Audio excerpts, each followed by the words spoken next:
여러분도 잘 아시다시피 지금 김정은이 이 심장병 치료를 위해서 중국을 다녀왔습니다. 이제는 자기의 목숨까지도 생명까지도 중국에 맡기지 않으면 안 되는 상황으로 전개되는 것이 북한의 현실입니다. 그만큼 최고 지도자일지라도 북한에서 김정은의 치료를 담당할 수 있는, 즉 심장과 같은 이런 중요 치료를 담당할 수 있는 의사나 장비가 없기 때문입니다. 김정은의 목숨까지 중국에 맡겼다면 이미 북한은 중국의 속국으로 전락했다고 해도 과언이 아닙니다. 점점 더 중국의 수렁으로 빠져드는 북한. 이런 와중에 중국의 역사 왜곡, 즉 동북공정이 점점 더 심화되는 상황으로 이어지고 있습니다.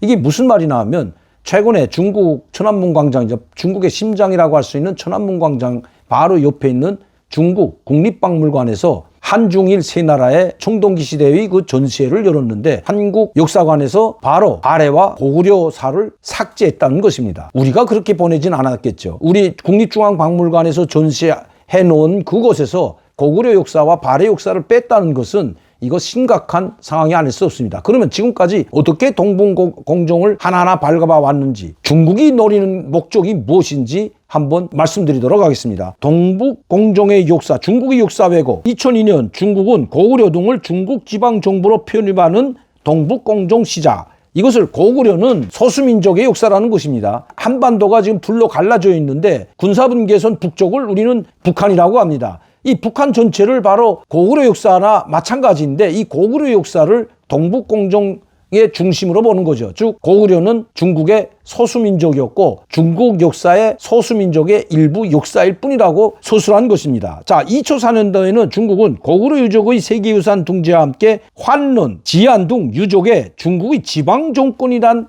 안내문을 게시했다고 합니다. 한중 정부 고구려사를 정치 문제화하지 않겠다는 5개의 구두 양해사항에 우리 정부의 강력한 항의에서 양해사항을 작성했는데 그것도 지금 모두 부정하고 있다는 거죠. 2016년 바이두 백과사전의 인터넷 사전이죠.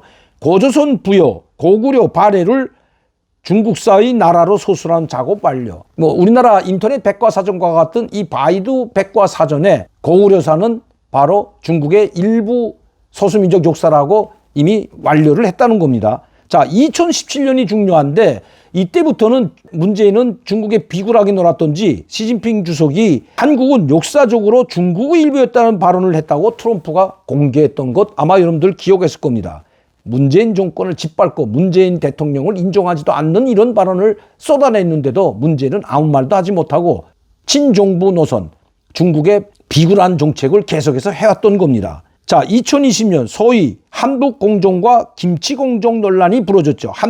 한복도 자기 역사이고 김치도 중국 역사에 속하는 문화라는 것입니다. 참 어처구니가 없죠. 자, 2022년 베이징 올림픽 개회식에 조선족 한복 논란이 일었죠. 저도 이 문제를 가지고 그 방송을 한 적이 있는데 중국 국가박물관 9월 15일부터 열리는 한중일 청동기전이 한국사 연표에서 고구려와 발해라는 연표를 삭제했다는 것입니다. 점점 더 노골화된다는 것입니다.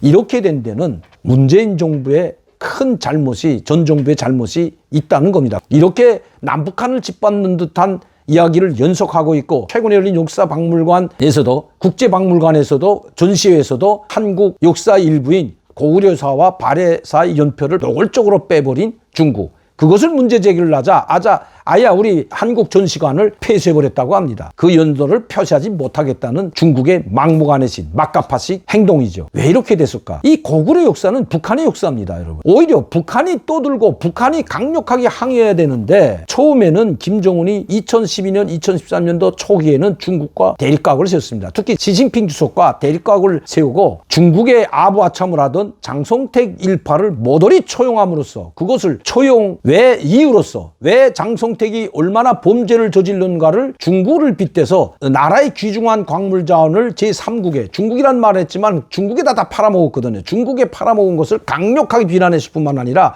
그 죄목이 가장 크다고 이야기했습니다. 그리고 중국에서 투자했던 것을 무효화시켰던 것이 김정은입니다. 그러나 2018년 문재인 정부에 의해서 김정은은 다시 문재인 정부의 도움이라고 해도 과언이 아니죠. 극과 극으로 흐르던 시진핑과 이 김정은은 문재인의 잘못된 대북 정책으로 말미암아 다시 시진핑에게 기대지 않으면 안 되는 상황이 전개되었던 것입니다. 문재인이 아니었다면 김정은은 시진핑에게 달려가는 일이 결코 없었을 것이기 때문입니다. 말 한마디도 못하고 이제는 자기의 목숨까지도 중국 시진핑에 맡기지 않으면 안 되는 그 딱한 김정은. 점점 더 중국의 수렁통이로 구렁통이로 빠져드는 북한. 참 안타까울 뿐입니다. 북한이 말 단 한마디도 하지 않고 오히려 수긍하는 듯한 모습을 보이기 때문에 중국은 노골적으로 고구려 역사, 즉 북한의 역사를 모두 중국 역사의 일부라고 우기고 있는 것입니다. 그러면 동북공정에서 중국의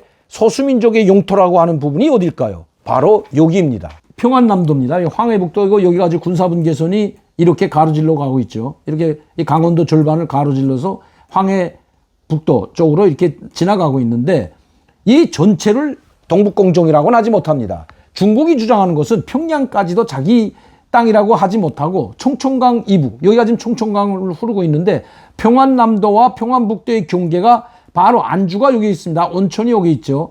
이번에 뭐 순항 미사일 발사한 데가 바로 여기가 안주인데 온천은 바로 여기 있습니다. 얼마 떨어지지 않았죠. 이 평안남도와 평안북도의 경계가 흐르는 데가 바로 총총강입니다.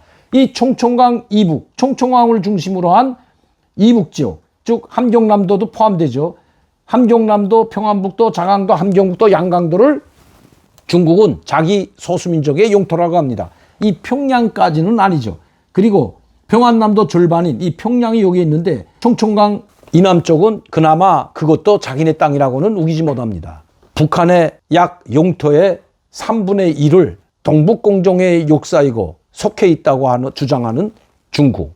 거기에 말 한마디도 못하고 점점 더 중국의 속국으로 전락하는 북한. 이제 북한 전체를 동북공정, 즉 중국 역사에 편입시키는 날도 얼마 남지 않은 것 같습니다. 이 막을 방법은 오직 하나밖에 없습니다. 하루빨리 남과 북이 통일되는 이 길밖에 없다는 것, 우리 국민들, 우리 정부 다시 한번 깨닫기를 바랍니다. 지금까지 강민도TV 자유조선을 시청해 주신 여러분들께 진심으로 감사를 드립니다. 저는 내일 이 시간에 다시 뵙겠습니다. 많은 분들이 시청하고 구독할 수 있도록 전파를 부탁드립니다. 감사합니다.